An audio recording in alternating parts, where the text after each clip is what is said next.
India voice, आपकी सोच, आपकी आवाज। खबर झारखंड देखना शुरू कर चुके हैं आप। मैं आपके साथ हूं अब्दुल नबी हसन। खबर झारखंड में, झारखंड की अहम खबरों पर डालते हैं अब विस्तार से नजर। जमशेदपुर से सटे सरायकेला खरसावा जिले के हाथीमारा गांव में अत्याधुनिक फिश फार्मिंग प्लांट की स्थापना होने जा रही है। प्रधानमंत्री नरेंद्र मोदी ने 3 करोड़ 68 लाख रुपए की लागत से बनने वाले इस प्रोजेक्ट का वर्चुअल शिलान्यास किया। ये योजना प्रधानमंत्री धन धान्य कृषि योजना के तहत स्वीकृत और FIDF से जो है अनुमोदित है। परियोजना का संचालन Surdeep natural fishing and eco tourism के जरिए किया गया। संस्थापक निदेश ज्योति बाला ने यह बताया है कि प्लांट 14 एकड़ भूमि में फैलेगा, जिसमें 10 एकड़ में मत्स्य पालन और बाकी हिस्से में सहायक गतिविधियां चलेंगी। इससे 125 से ज्यादा आदिवासी परिवारों को रोजगार मिलेगा और जिले में मत्स्य उत्पादन में नई वृद्धि होगी। संस्थापक मनोज कुमार, जिन्हें राष्ट्रीय स्तर पर सम्मानित किया जा चुका है, इस परियोजना के तहत झारखंड के एकमात्र प्रतिनिधि हैं जिन्हें FIDF से मान्यता मिली है। ये योजना राज्य में सतत जलीय कृषि और ग्रामीण विकास की दिशा में एक नई मिसाल बनने जा रही है। किसान भाइयों को आज प्रमाण पत्र वितरित किए जा रहे हैं। मैं माननीय प्रधानमंत्री जी से विनम्र अनुरोध, जो टीकाकरण के दायरे से बाहर थे, आज आकांक्षी जिला योजना की वजह से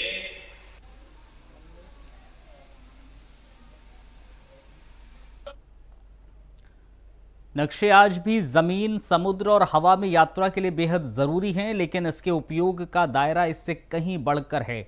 बीते 14 सितंबर को राष्ट्रीय स्तर पर इंडियन नेशनल कार्टोग्राफिक एसोसिएशन के जरिए आयोजित मैप क्विज प्रतियोगिता में झारखंड के DPS रांची ने शानदार प्रदर्शन करते हुए प्रथम स्थान हासिल किया। इस प्रतियोगिता में झारखंड, बिहार, तेलंगाना, तमिलनाडु, गुजरात, उत्तराखंड, कर्नाटक समेत 13 राज्यों के स्कूली बच्चों ने हिस्सा लिया। DPS रांची की टीम धैर्य वर्णवाल, आदित्य अश्वनी सिंह और यथार्थ अग्रवाल ने झारखंड का नाम रोशन किया। गुजरात के JDUS स्कूल ने दूसरा और हैदराबाद के जॉनसन ग्रामर स्कूल ने तीसरा स्थान प्राप्त किया। आने वाले 21 नवंबर को गया में अंतर्राष्ट्रीय कार्टोग्राफिक्स वार्षिक सम्मेलन होने जा रहा है, जिसमें मुख्य अतिथि नीतीश कुमार होंगे और स्कूल परिसर में इस उपलब्धि को लेकर खुशी का माहौल है। प्रिंसिपल जया चौहान ने कहा है, हमारे बच्चे झारखंड और स्कूल दोनों का नाम रोशन देश और दुनिया में चमका रहे हैं। बच्चों ने बताया है कि कार्टोग्राफी के माध्यम से आकाश से लेकर पाताल तक की सभी गतिविधियां नक्शों पर सटीक रूप से मिलती हैं, जो इसे अद्भुत विज्ञान बनाती हैं।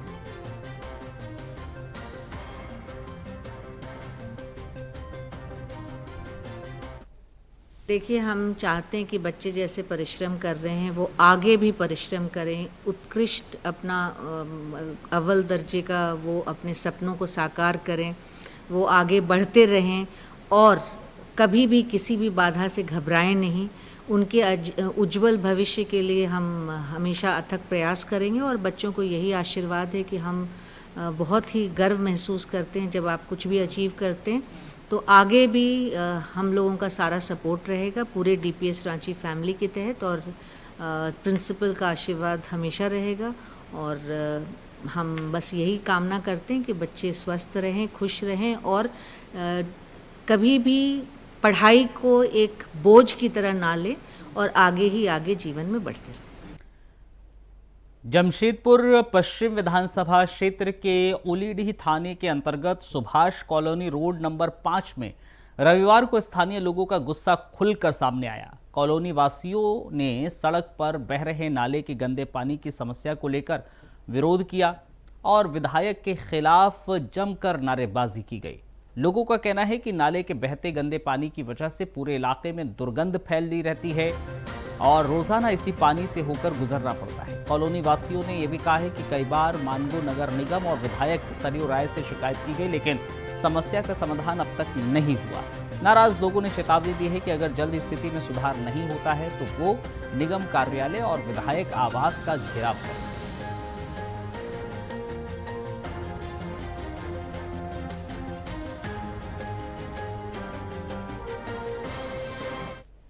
6-7 महीना हो गया तब से नली बह रहा। बच्चा आया फिसल के गिर गई 2 ठो में लड़के लोग को बहुत परेशानी हो रहा है। अभी हम लोग का छठ आ रहा है, घाट जाएंगे, कैसे जाएंगे? गंदा पानी में जाएंगे।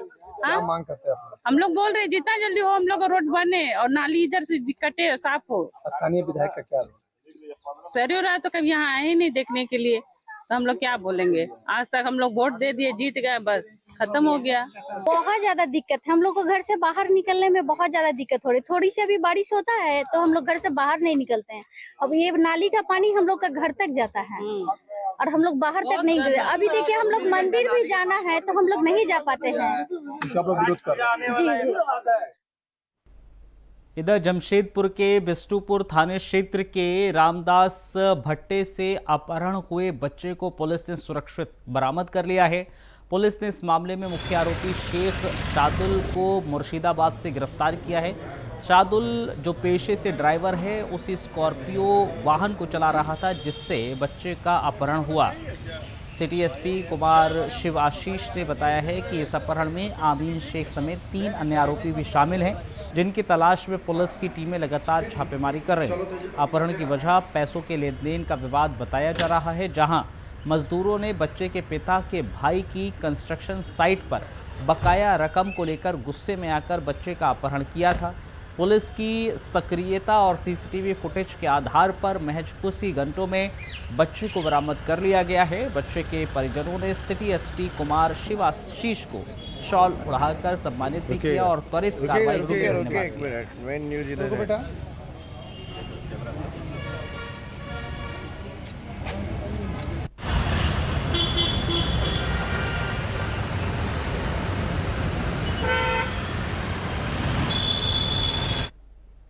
बोकारो स्टील सिटी के सेक्टर 1B इलाके में शनिवार देर शाम बड़ा हादसा टल गया। एक ब्लॉक के पीछे स्थित क्वार्टर का ऊपरी फ्लोर से नीचे तक 2 कमरे और टॉयलेट अचानक से धंस गए। गनीमत रही कि हादसे से ठीक पहले तेज आवाज सुनाई दी, जिससे लोग सतर्क हो गए और तुरंत बाहर निकल आए, वरना बड़ी जानहानि हो सकती थी। हादसे में हालांकि किसी के हताहत होने की खबर नहीं है, लेकिन चारों फ्लोर के कमरों के गिरने से कई लोगों का घरेलू सामान जैसे फ्रिज, वॉशिंग मशीन और अलमीरा जैसे वो मलबे में दब गए हैं। सूचना मिलते ही सिटी थाना पुलिस मौके पर पहुंची, लोगों को सुरक्षित स्थानों पर भेजा गया है। थाना प्रभारी सुदामा दास ने बताया है कि किसी तरह की जान माल की हानि नहीं हुई है। स्थानीय बीजेपी नेता विकास कुमार ने बताया है कि ये ब्लॉक HSCL का है, जिसे 8 साल पहले ही डैमेज घोषित किया गया था, फिर भी लोग इसमें रह रहे थे। आसपास की रहने वाली ज्ञानमती देवी और चंद्रावती देवी ने बताया है कि उनके मकानों को तो नुकसान नहीं हुआ, लेकिन पड़ोसी का काफ़ी नष्ट हुआ है सामान। बोकारो विधायक श्वेता सिंह ने कहा है कि वो जिला प्रशासन से राहत कार्यों का समन्वय करेंगी। डीसी से बातचीत कर आवश्यक कदम उठाए जा रहे हैं।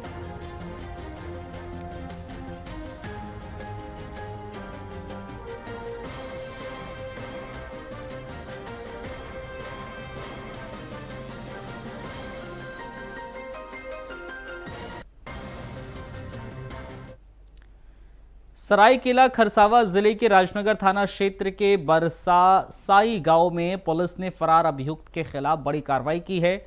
थाना प्रभारी चंचल कुमार के नेतृत्व में अभियुक्त सुशील मार्डी के घर पर विधिवत रूप से इश्तेहार तामीला किया गया। इस दौरान पुलिस टीम ने ढोल और माइकिंग के माध्यम से गांव में घोषणा करते हुए अभियुक्त को 18 अक्टूबर 2025 तक कोर्ट में पेश होने का नोटिस दिया है। थाना प्रभारी चंचल कुमार ने स्पष्ट किया है कि अगर अभियुक्त निर्धारित तिथि पर न्यायालय में उपस्थित नहीं होता है तो उसके खिलाफ प्रशासनिक स्तर पर अग्रिम कार्रवाई की जाएगी। पुलिस की इस कार्रवाई से क्षेत्र में कानून व्यवस्था को लेकर सख्ती का संदेश दिया गया है।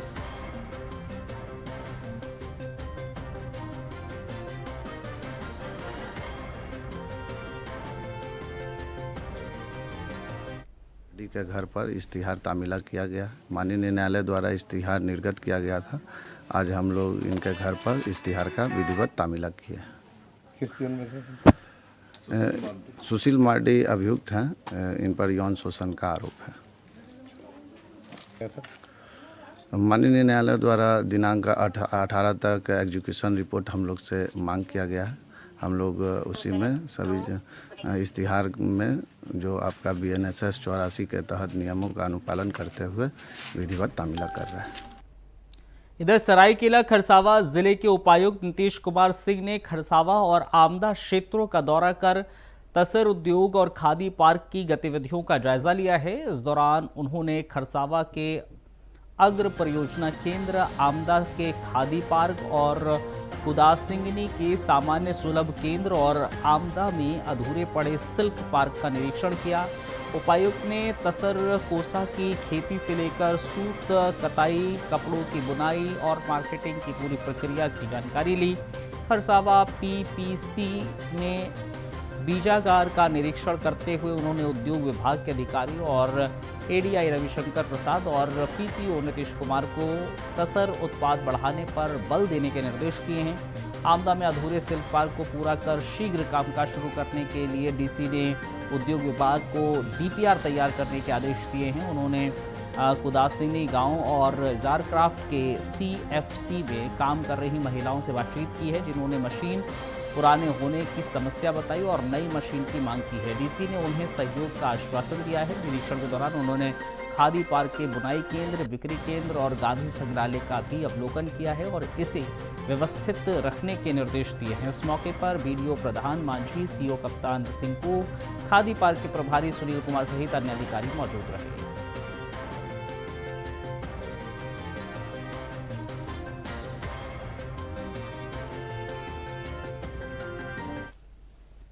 ये पर्टिकुलरली आज हम यहाँ पे जितने भी जो हमारा सिल्क का जो है कुकुन का प्रोडक्शन हो रहा है, तो इस पूरे प्रक्रिया को समझने के लिए पूरे हमारे प्रखंडों में, ज़िले में क्या क्या कार्रवाई हो रही है इस संदर्भ में, इसकी जानकारी के लिए यहाँ पे आज हम लोग आए हैं। यहाँ से भी आगे हम लोग टेक्सटाइल पार्क भी जाएंगे, खादी पार्क भी जाएंगे और कुछ किसानों से मिलेंगे जो डिसेंट्रलाइज दुकान देने का काम कर रहे हैं और इसमें देखेंगे कि हम लोग क्या कर सकते हैं सरकार की तरफ से और क्या सपोर्ट की आवश्यकता है, ताकि ये जो हमारा सेटअप है ये अपने पूरे पोटेंशियल पे काम करता है। खबरों में रुकेंगे एक छोटे से ब्रेक के लिए, आप बने रहिए हमारे साथ।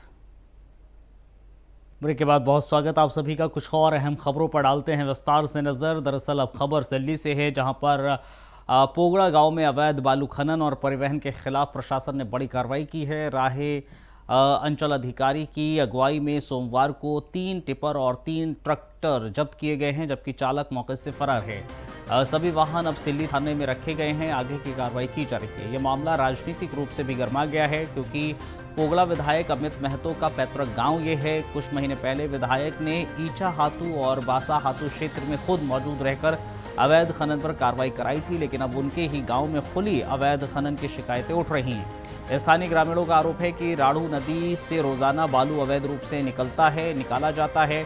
वहीं आपको बताते चले, जिसका भंडारण भी आसपास इलाकों में किया जाता है, ऐसा मानना है। पर्यावरण विशेषज्ञों ने चेतावनी दी है कि इस अनियंत्रित खनन से राड़ू नदी का जलस्तर घट रहा है। नदी के किनारे धंसाव की समस्या भी बढ़ रही है, जिससे आसपास की खेती प्रभावित हो रही है। ग्रामीणों में ये सवाल है कि जब विधायक अवैध खनन के खिलाफ सख्त कार्रवाई की बात करते हैं, तो फिर उनके ही गांव में ये अवैध व्यापार किसके संरक्षण में फल फूल रहा है।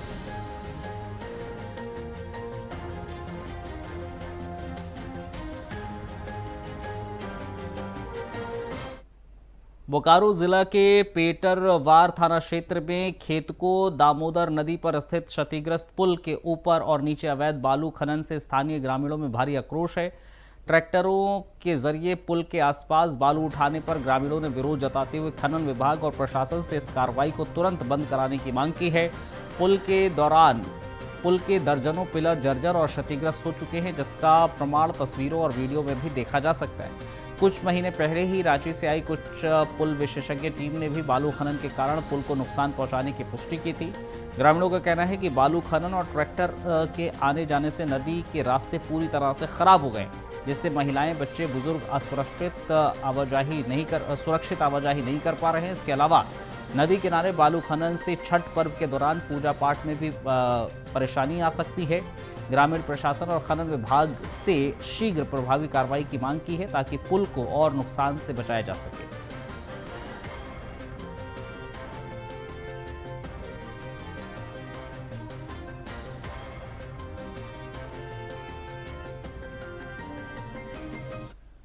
अजरबैजान से प्रत्यर्पण कर रांची लाए गए कुख्यात अपराधी सुनील मीणा उर्फ मयंक सिंह को अब सुरक्षा कारणों से जमशेदपुर जेल में शिफ्ट कर दिया गया है। जेल आईजी सुदर्शन मंडल के मुताबिक सुनील मीणा एक अंतरराष्ट्रीय अपराधी है जिससे रेड कॉर्नर नोटिस के तहत बाकू एयरपोर्ट से गिरफ्तार किया गया था और पूरी न्यायिक प्रक्रिया के बाद झारखंड लाया गया। रामगढ़ जेल में सुरक्षा के पर्याप्त इंतजाम न होने के कारण उसे जमशेदपुर जेल में रखा गया है। जेल प्रशासन ने जेल कर्मियों को विशेष सतर्कता बरतने और सुनील मीणा पर 24 घंटे निगरानी रखने की बात की।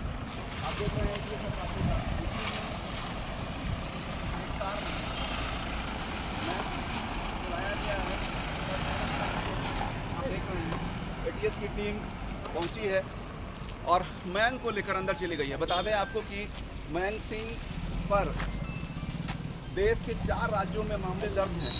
झारखंड में अजरबैजान से पत्थरपीट होके यहाँ आए थे, झारखंड आए थे, जो रामगढ़ जेल में थे, क्योंकि रामगढ़ के पतरातू जैसे केसेस में थे। उसके बाद कारा प्रशासन ने वहाँ से रामगढ़ उप कारा ही है, चूँकि मंडल कारा तो हो गया लेकिन मंडल कारा का भी दर्जा नहीं मिला। उप कारा आइस जो है ये काफ़ी अंतर्राष्ट्रीय स्तर का अपराधी है। इसको देखते हुए प्रशासनिक आधार पर उसका ट्रांसफ़र सेंट्रल जेल जमशेदपुर किया गया। सुरक्षा को देखते हुए देखा कि वहाँ पर पर्याप्त नहीं है, उतनी व्यवस्थाएं नहीं है उप कारा में, तो उसके मद्देनजर सेंट्रल जेल में भेजा गया है। सर कहा जाए तो एक बड़ा अपराधी है और फर्स्ट टाइम झारखंड की हिस्ट्री में इस तरह का प्रत्यर्पण। देखिए, जिस स्तर का ये अपराधी है, जितने सारे इसमें केसेस हैं, उस लिहाज से उसकी उसी तरह से उसकी मतलब जेल में जो है सुरक्षा व्यवस्था की जाती है। और जब मैं ऑर्गेनाइज क्राइम CID था तो उसी समय से इसके खिलाफ जो 2024 में ये गिरफ्तार हुआ था अक्टूबर में, 2000 अक्टूबर, उससे पहले जुलाई के आसपास में 2024 में रेड कॉर्नर नोटिस CID के द्वारा वहाँ पर केंद्र में बेच के इसका रेड कॉर्नर नोटिस पर जारी कराया गया। उसी के साथ प्रिंस खान को भी इसमें नोटिस जारी कराया गया था। उसके बाद से इधर जो वहाँ से ATS SP के नेतृत्व में जाके उसको अजरबैजान से लाया गया। तो उसको सुरक्षा को देखते हुए हम लोगों ने पर्याप्त जो जिस लेवल का है उसके अनुसार हम लोग जेल प्रशासन को हिदायत भी दिया गया, सचेत रहने की हिदायत दिया गया और उस पर कड़ी निगरानी रखने के लिए। वहीं रांची नगर निगम ने छठ महापर्व को ध्यान में रखते हुए प्रतिमा विसर्जन के 24 घंटे के भीतर सभी तालाब और घाटों की सफाई को युद्ध स्तर पर पूरा करने का निर्देश दिया। नगर निगम ने 53 वार्डों में विशेष अभियान शुरू कर दिया है, जिसमें वार्ड सुपरवाइजर्स की निगरानी में निगम कर्मचारी तालाबों की सफाई में जुटे हुए हैं। वार्ड 40 के सुपरवाइजर बीरबल कुमार के मुताबिक निगम के अधिकारी के निर्देश के अनुसार कार्य पूरी तत्परता से चल रहा है ताकि दुर्गा पूजा के बाद छठ महापर्व को स्वच्छ और सुरक्षित वातावरण में मनाया जा सके।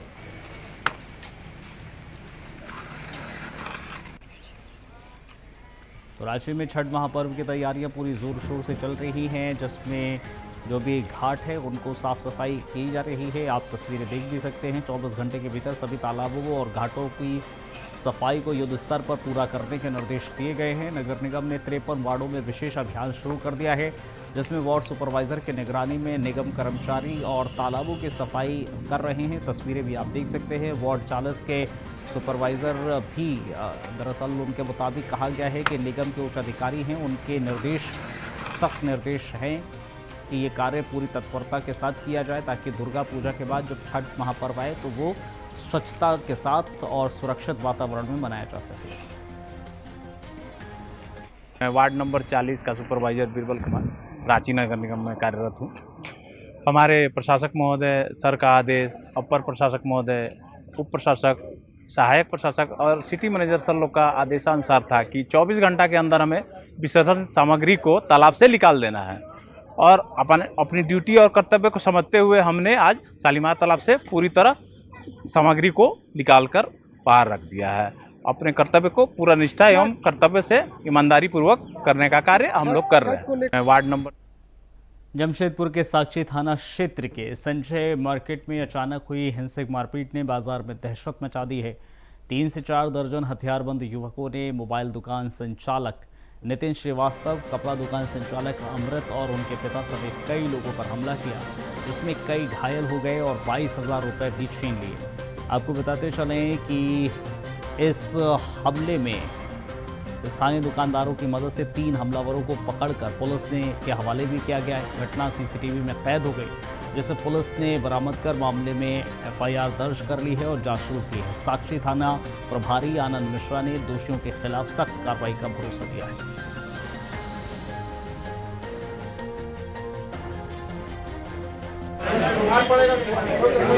बताते चले जमशेदपुर के साक्षी थाना क्षेत्र के संजय मार्केट में अचानक हुई हिंसक मारपीट में बाजार दहशत में आ गया है। 3 से 4 दर्जन हथियारबंद युवकों ने मोबाइल दुकान संचालक नितिन श्रीवास्तव, कपड़ा दुकान संचालक को भी मारपीट उसके साथ की है। आप तस्वीरें भी देख सकते हैं, सीसीटीवी फुटेज ये आया था सामने, जिसमें आप तस्वीरों में देख सकते हैं किस तरह से कुछ शख्स पीटते हुए नजर आ रहे हैं। एक शख्स को कई लोग घायल बताए जा रहे हैं। 22,000 रुपये भी छीने गए हैं, हज़ारों रुपये।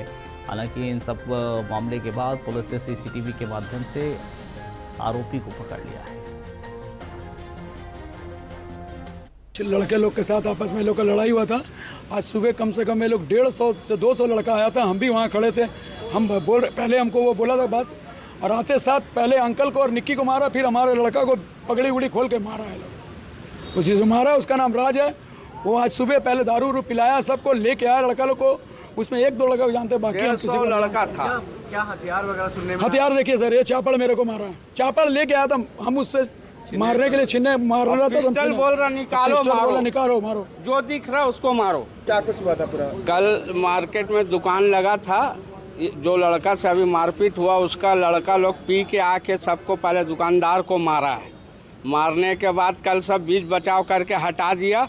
आज उन लोग 150 लड़का 200 लड़का हथियार के साथ आके हम लोग के दुकान पे आक्रमण कर दिया। उन लोग के पास आपका चापड़ था और पिस्टल था, और ये देखिए मेरा पॉकेट से मोबाइल भी छीना, 22,000 रुपया भी छीना, और प्लस मेरे बच्चों को मारा और मेरे सामने वाला बच्चा को भी मारा, जिसका पगड़ी वगड़ी खोल के काफ़ी उन लोग भीड़ में था, भीड़ पूरा लोग मारा है। मारने वाले कौन थे?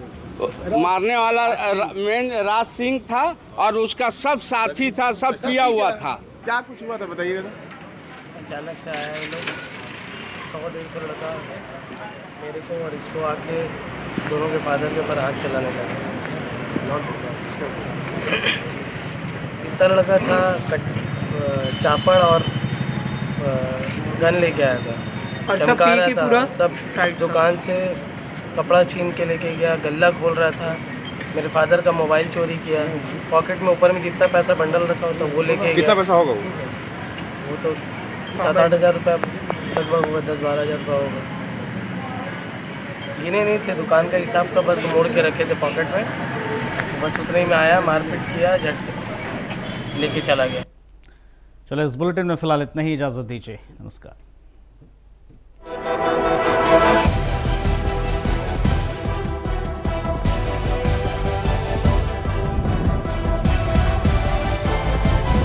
इंडिया वॉइस, आपकी सोच, आपकी आवाज।